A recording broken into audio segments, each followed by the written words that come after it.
गुर के प्रेमी संतों, ये दास आपको उस माया से परिचय कराएगा कि माया क्या चीज़ है। माया जो शब्द है दो शब्दों से बनता है, माँ और जाया। माँ का मतलब पैदा करने वाली, जाया हो गया पैदा किया हुआ। अब ये जो प्रभु परमात्मा अकेला रहता था, भाई गुरु परमेश्वर अल्लाह अकबर सनातन ब्रह्म, शुरू में जो शब्द स्वरूप में था, जो गुप्त गुंजार रूप में था, जो अव्यक्त और गुप्त था, गैबी था, उसके भीतर एक इच्छा आई। जैसे ही इच्छा आई कि मैं कुछ रचना करूं, तो उसने अपने स्वरूप से एक झिलमिलाहट की ज्योति पैदा की। ये जो झिलमिल नूर किया, ये उसकी अपनी उत्पत्ति है, जिसको गुरु नानक साहब ने कहा अब्बल अल्लाह, जो एक नंबर का शुरू वाला परमात्मा था, आदि परमात्मा था, आदि नाम था। उसके भीतर इच्छा आई और उसने क्या किया, नूर पाया। ये झिलमिल का नूर, झिलमिलाहट की ज्योति पैदा की और इसको कुदरत नाम दिया, माया नाम दिया, आदि माया नाम दिया, अभिगत माया नाम दिया। और फिर इसको हुक्म दिया कि तू आगे की रचना कर। अब आप गौर करें, अच्छे तरीके से समझें, बुद्धि विवेक लगाएं, सोच विचार करें कि जो आदि वाला शुरू वाला परमात्मा है, आदि वाला राम है, इसको सनातन ब्रह्म भी कहा गया है, शाश्वत ब्रह्म भी कहा गया है, अल्लाह अकबर भी बोलते हैं, खुदा मौला वगैरह, परमेश्वर भाई गुरु। ये सबसे पहले अकेला था। तब इसने ना कोई गुरु दान किया था, ना गुरु बनाया था, ना ही कोई चेला प्रकट किया था। चेले की उत्पत्ति भी नहीं हुई थी और ना ही किसी गुरु रूप में ये आया था। तो ये आदि में अकेला था। तब नहीं कोई गुरु था, तब नहीं कोई चेला था।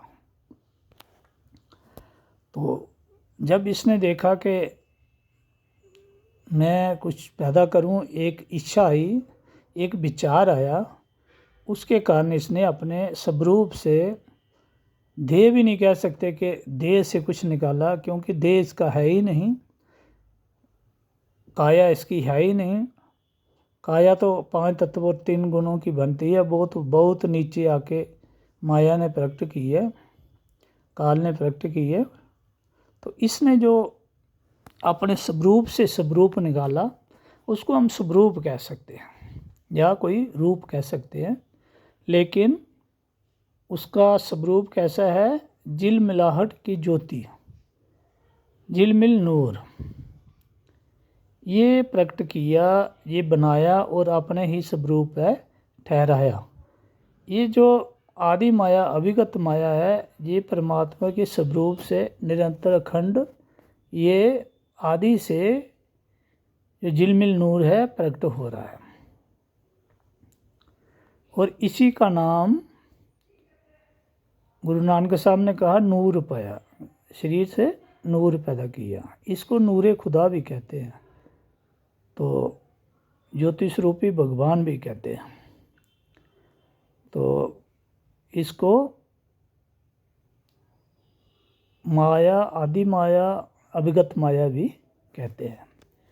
इसी माया ने जो परमात्मा के स्वरूप से निरंतर अखंड पैदा हो रही है, दृश्यमान जगत का क्रिएशन की है, दृश्यमान जगत को इसने प्रकट किया है, बनाया है, इसकी उत्पत्ति की है।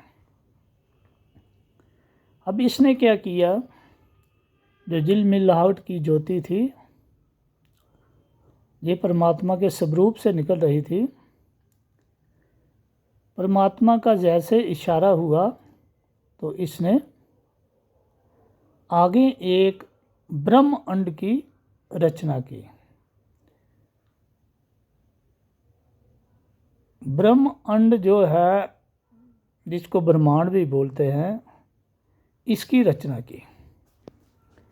इसकी इसने कैसे रचना की? ये जो ज्योति निकल रही थी पुरुष के स्वरूप से, आदि राम के स्वरूप से, सनातन ब्रह्म के स्वरूप से, ये प्रकट होके इस ज्योति के अंदर जो पावर थी, उसने इस ब्रह्म अंड की रचना करने शुरू की। सबसे पहले ब्रह्म अंड को 7 लोकों, 7 सूरतियों, 7 सुनों में इसने बनाया। जो ऊपर वाली सुन थी, उसको इसने 7वीं सुन बनाया। जो अंड का बाहरी दायरा था, ये एक अंड दूसरे के बीच में है, दूसरा तीसरे के, तीसरा चौथे में, चौथा 5वें में, फिर ऐसे तीसरे के 2 पार्ट हैं, फिर दूसरा, फिर पहला, और उसके नीचे आकाश है, आकाश के नीचे तबक है।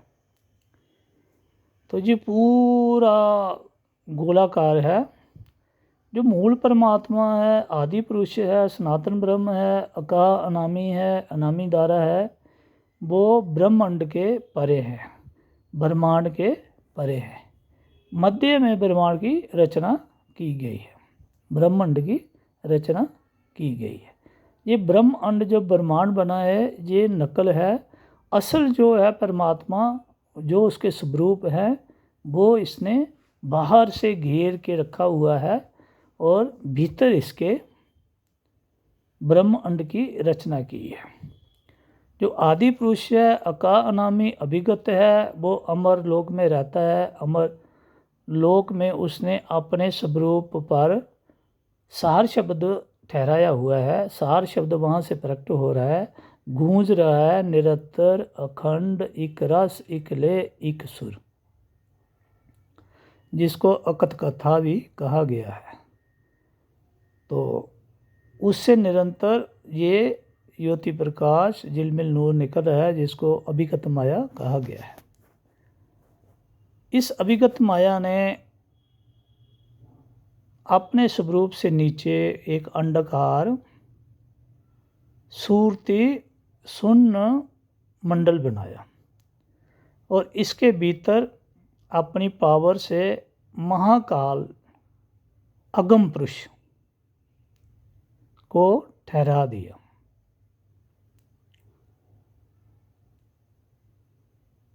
और इस लोक का, इस सुन का, इस धाम का नाम रखा अगम पुरुष।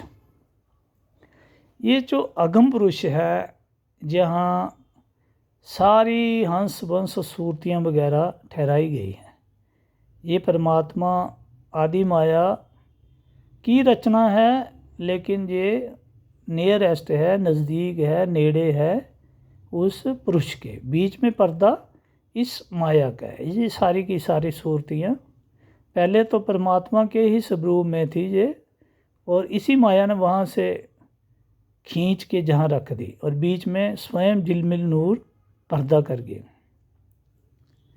ये आदि माया या अभिगत माया।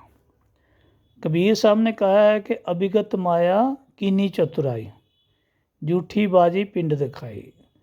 पिंड का मतलब ब्रह्मांड की रचना, और ब्रह्मांड के नीचे जितने अंड पिंड वगैरह हैं, ये सब के सब इसने आदि माया ने, अभिगत माया ने इसकी क्रिएशन की, पैदाइश की, उत्पत्ति की। और 7वीं सूरती बना के अंडकार ब्रह्मांड के बार बार रखी, जिसमें अगम पुरुष। अगम पुरुष किसको कहते हैं? नाम ही बताता है कि अगम, जिस तक किसी का कोई गम पहुंच नहीं हो सके। तो ये हमारी ही सूरतियां हैं जहाँ ठहरी हुई हैं, जिनके भीतर से प्रकाश निकलता है और बीच में पुरुष और अगम पुरुष के बीच में पर्दा अभिगत माया ने किया हुआ है, अपना स्वरूप झिलमिल नूर ठहराया हुआ है। और इसी झिलमिल नूर की उत्पत्ति अगम पुरुष है, और इस अगम पुरुष को महाकाल का नाम दिया है कि महाकाल जो बनाया है इस शून्य दरबार पे, सातवीं शून्य में, इस लोक में, इस धाम में, ये अभिगत माया की रचना है। अब जो महाकाल जहाँ रहता है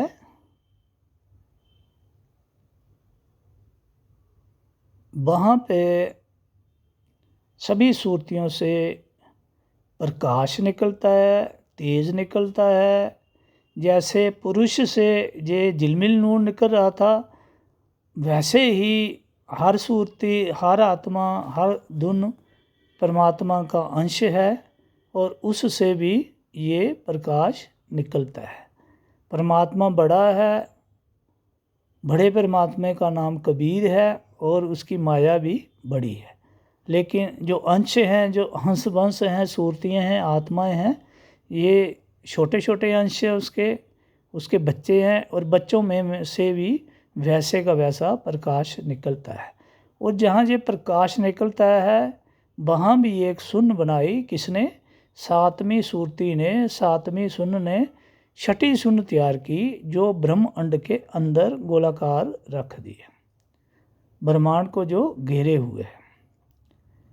और इस सूरती का नाम दिया अलख।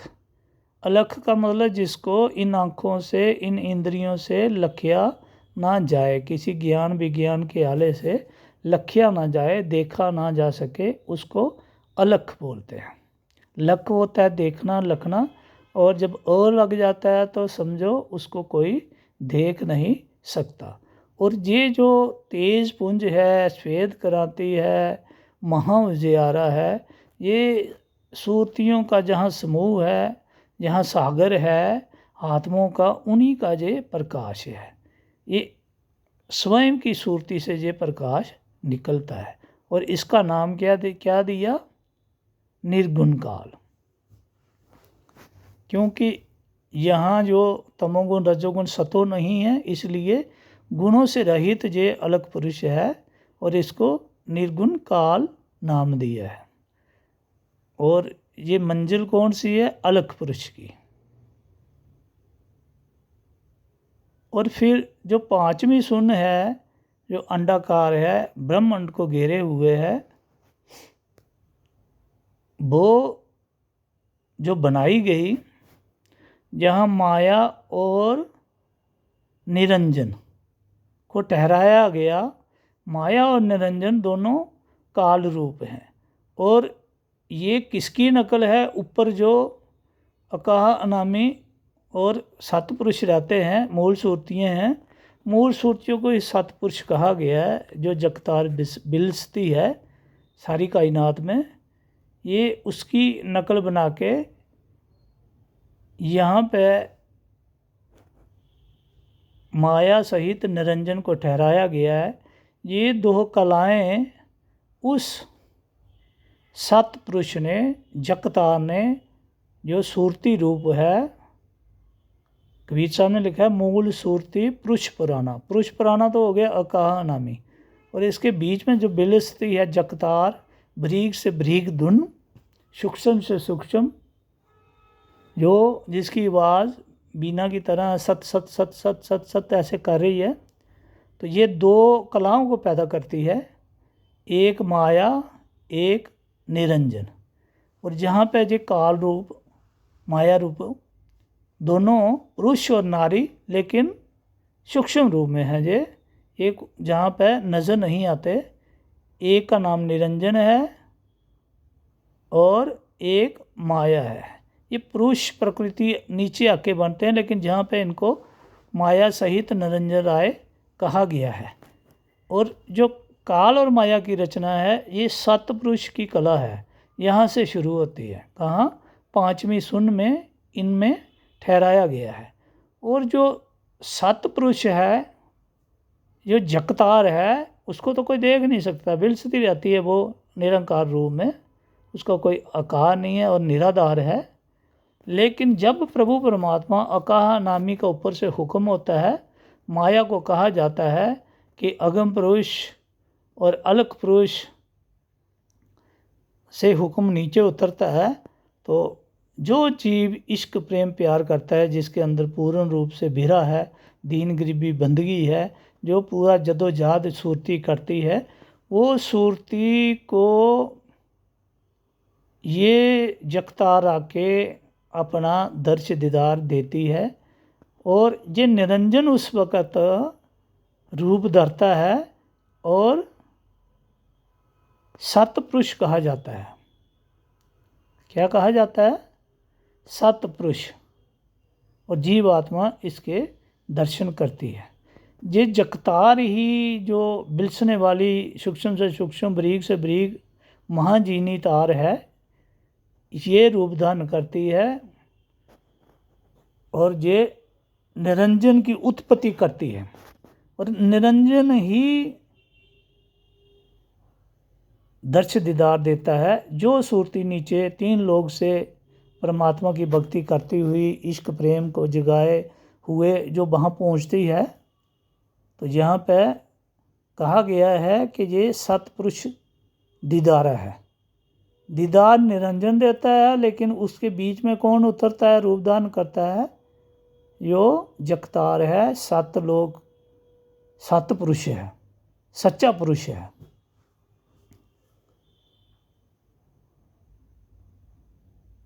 उसके नीचे चौथी सुन है। ये सुन निर्माण पद